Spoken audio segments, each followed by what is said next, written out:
ठंड में रोज़ाना एक लड्डू खाइए, सेहत से भरपूर एनर्जेटिक बने रहिए। इस लड्डू के खाने से बीपी कंट्रोल रहता है, कोलेस्ट्रॉल को भी कंट्रोल करता है। शुगर के मरीज़ भी इसे खा सकते हैं क्योंकि इसमें हमने न चीनी डाला है न ही गुड़। इसे हमने हेल्दी और सरल तरीके से बनाया है। ये हड्डियों के लिए भी लाभकारी है और जोड़ों के दर्द में भी आराम पहुंचाता है। नमस्ते, प्रतिभाज यमी रेसिपी में आपका स्वागत है। तो चलिए बनाते हैं यमी यमी रेसिपी। तो सबसे पहले कुछ ड्राई फ्रूट ले लेते हैं। तो 1/4 कप बादाम और 1/4 कप काजू हमने यहाँ पर लिया है और 2 से 3 चम्मच मेलन सीड लिया है। 2-3 चम्मच कुकुम्बर यानी खीरे का बीज, साथ ही हमने आधा कप तीसी लिया है, इसे अलसी के नाम से भी जानते हैं। अब इन सब चीज़ों को साइड में रखते हैं। अब करेंगे कि बादाम जो हमने लिया है ना, उसे रफली यहाँ पर काट लेंगे। साथ ही काजू भी यहाँ पर हमने मोटे मोटे टुकड़ों में काट लिया है। अब इन्हें भी साइड में रखते हैं। अब एक पैन गैस पर चढ़ा दिया है और आधा कप जो तीसी लिया था इसमें डाल करके धीमी आंच पर भून लेंगे। इसे अच्छे से चलाते हुए जब तक ये चटकने न लगे, इसमें से खुशबू ना आने लगे, तब तक इसे भूनना है।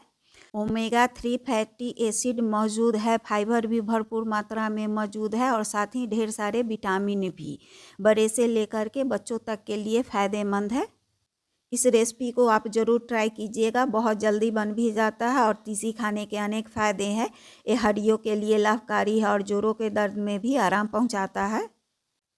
जब अच्छे से चटकने लगा है, इसमें से खुशबू भी आने लगा है, 1-2 दाना चटके तो नहीं, जब अच्छे से इस तरह से चटकने लगे तो जल्दी से गैस बंद करके दूसरे बर्तन में निकाल लीजिए। अब इसी पैन में घिसा हुआ 1/4 कप नारियल डाल करके 30-35 सेकेंड के लिए भून लेंगे।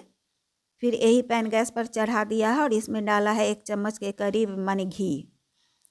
अब घी में ड्राई फ्रूट कटा हुआ जो बादाम काट करके रखा है वो डाल करके भूनेंगे। थोड़ी देर भूनने के बाद इसमें डाल देंगे काजू, क्योंकि काजू बाद में इसलिए डाला है कि बादाम की अपेक्षा काजू जल्दी भून जाता है।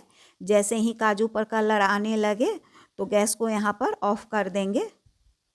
गैस बंद करने के बाद इसमें डाला है मेलन सीड। फिर इसमें खीरे का बीज डाल करके 20 से 25 सेकेंड के लिए भूनेंगे। अभी भी पैन गर्म है तो इसी हीट में दोनों चीज़ अच्छी तरह से भुन जाएगा। इधर तीसी भी ठंडी हो गई है तो अब मिक्सर जार में इसे डाल देंगे। साथ ही नारियल जो भून करके रखा था वो भी डाल देंगे और दोनों को दरदरा पीस लिया है। इसे पाउडर नहीं बनाना है, देखिए इस तरह से दरदरा ही रखना है। अब तीसी के साथ जो ड्राई फ्रूट भून करके रखा है ना, वो डाल देंगे और दोनों को अच्छी तरह से यहाँ मिला देंगे। इस तरह से मिला लिया है तो अब इसे भी साइड करते हैं। इस लड्डू को बिना चीनी और गुड़ के बना रहे हैं तो मिठास के लिए डालेंगे खजूर। तो यहाँ पर खजूर जो लीजिएगा ना, सो जो मुलायम रहता है और गीला गीला रहता है वो वाला लीजिएगा। खजूर में से बीज निकाल लेंगे। 400 ग्राम के करीब हमने यहाँ पर खजूर लिया है। इतने में परफेक्ट मीठा लड्डू बन करके तैयार हुआ है। अगर आप ज़्यादा मीठा पसंद करते हैं तो 500 ग्राम के करीब डाल सकते हैं। ड्राई फ्रूट जो हमने भुना था उसी पैन में थोड़ा सा घी बचा था और 1 चम्मच के करीब और डाल दिया है। फिर उसके बाद उसमें खजूर जो हमने बीज निकाल करके रखा था वो सारा डाल दिया है। फिर धीमी आंच पर इस तरह से चलाते हुए इसे नरम करेंगे। जल्दी ही नरम हो जाता है, इस तरह से चलाते रहिए, नीचे से ऊपर की तरफ करते हुए चलाते रहें और हल्का हल्का इस तरह से दबाते रहिएगा। बहुत जल्दी मिल जाता है और नरम भी हो जाता है। इस तरह से बनाकर अगर किसी को लड्डू खिलाते हैं तो वो बता ही नहीं पाएगा कि किस चीज़ की लड्डू है, बड़े ही स्वाद के लगते हैं। यहाँ पर देख सकते हैं कि बस कुछ ही देर में एकदम नरम और मिल भी गया है। तो अब यहाँ पर करना है कि तीसी का जो मिश्रण है ना, जो हमने बना कर रखा था, वो सारा डाल देंगे। तो हमने सारा मिश्रण डाल दिया है। साथ ही डालेंगे आधी से 1 चम्मच के करीब इलायची पाउडर, फिर 1/4 कप किशमिश डालेंगे।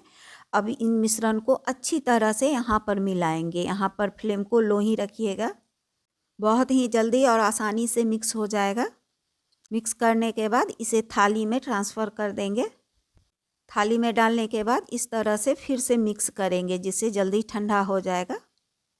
तो इस तरह से मिलाते रहिएगा। जब हाथ सहने लायक हो जाए तो लड्डू बना लेंगे। हाथ सहने लायक हो गया है तो अब लड्डू बना लेते हैं। जो अभी तुरंत माँ बनी है उन्हें ये लड्डू बना करके दीजिएगा, उनके लिए तो बहुत ही ज़्यादा फ़ायदेमंद होगा। जिन्हें बीपी है, शुगर है या हार्ट प्रॉब्लम है उनके लिए तो फ़ायदेमंद है ही, लेकिन जो लोग हेल्दी हैं वो भी ये लड्डू खाएं, आगे चलकर हमेशा हेल्दी बने रहेंगे। तो हमने सारे लड्डू बना लिए हैं।